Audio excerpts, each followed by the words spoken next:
Hello guys, welcome back. My name is Sangeeta Mehta and you're watching my channel, My English Magazine. Today I explain to you future tense. What is the future tense? I explain both in Hindi and English because many students compel me that please ma'am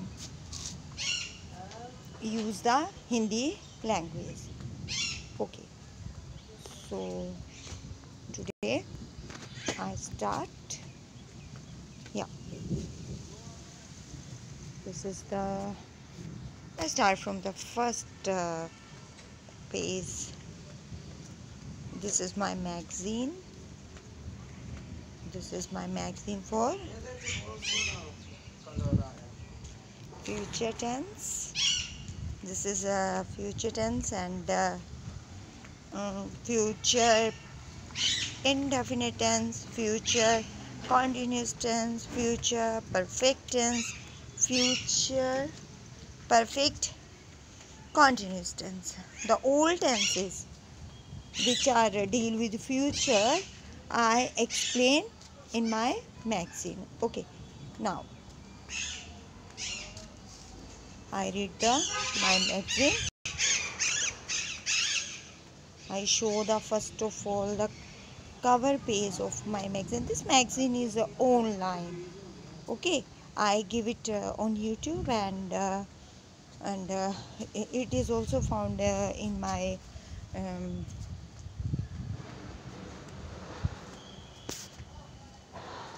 okay. Now I explain to you with the definition, with everything. So I open. Now I explain to you.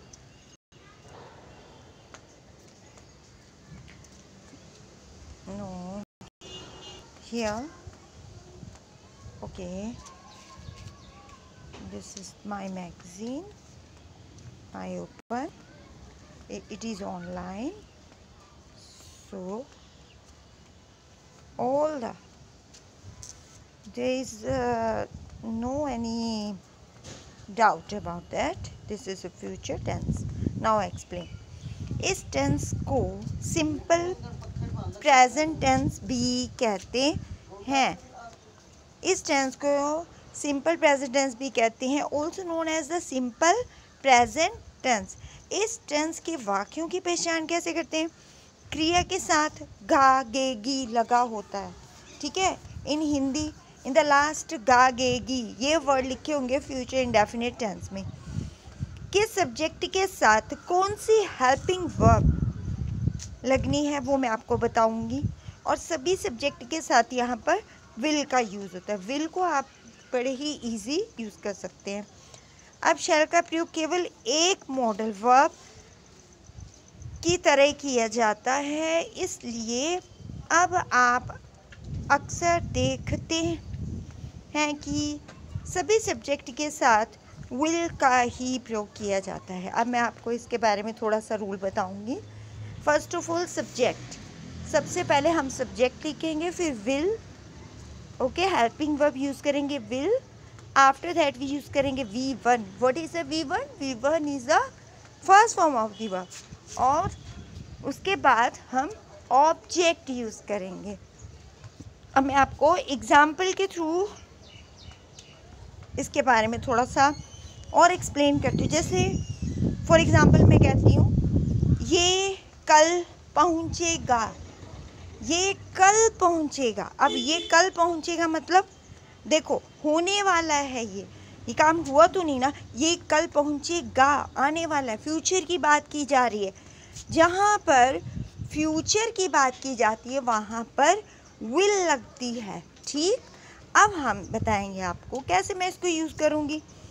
ये यानी sorry वह कल पहुँचेगा, तो वह subject है आपका.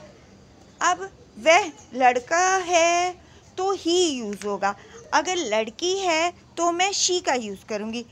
He will इसलिए यूज़ किया क्योंकि मैं इसको फ्यूचर में बता रही हूँ. यानी वे कल पहुँचेगा, पहुँचेगा, ग यूज़ हुआ। He will arrive tomorrow, he will arrive tomorrow. Okay, अब अगला देखिए एग्जाम्पल, कितना आसान है। फ्यूचर इंडेफिनिट टेंस में हिंदी में वे कल पहुँचेगा, मतलब वहाँ पर गा, गे, गी लगा होगा और सब्जेक्ट के बाद हम क्या यूज़ करेंगे, हेल्पिंग वर्ब। हेल्पिंग वर्ब कौन सी करेंगे, हम हेल्पिंग वर्ब का यूज़ करेंगे और हेल्पिंग वर्ब होगी विल। विल कौन सी हेल्पिंग वर्ब है, विल। फ्यूचर इंडेफिनिट टेंस में विल का यूज़ होता है।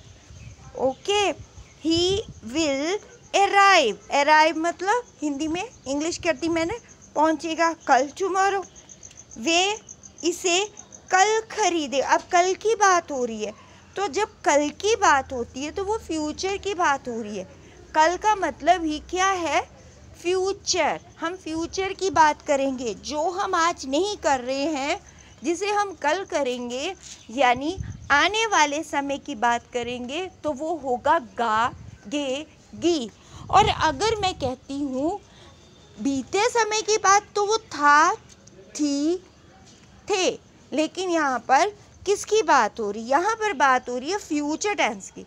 ठीक है, अब मैं कहती हूँ वे इसे कल खरीदेगा। अब अगर वो लड़का है तो ही यूज़ करेंगे, अगर वो लड़की है तो शी यूज़ करेंगे।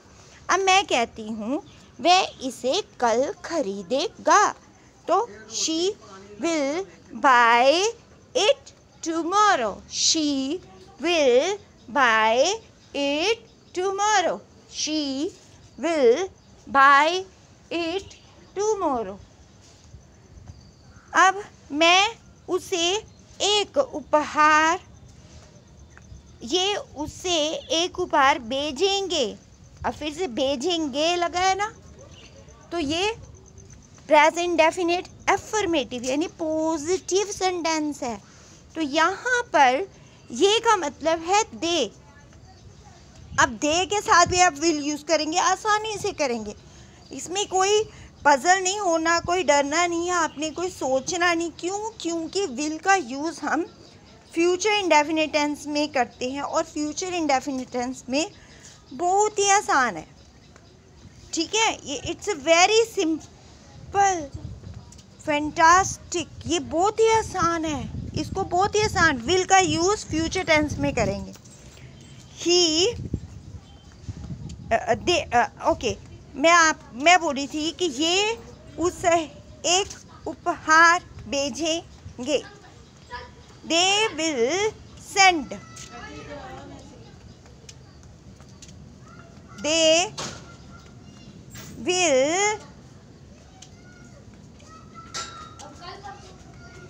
will send a gift to him, they will send a gift to him, they will send a gift to him।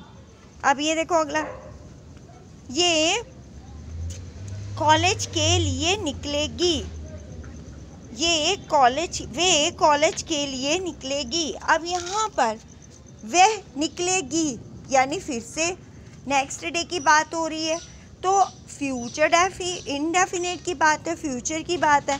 She will leave for college, she will leave for college. Clear, ये affirmative है, इसमें कोई भी नहीं का use नहीं हुआ, ये एफर्मेटिव है, ये पॉजिटिव है, इसमें नहीं का यूज़ नहीं किया गया है।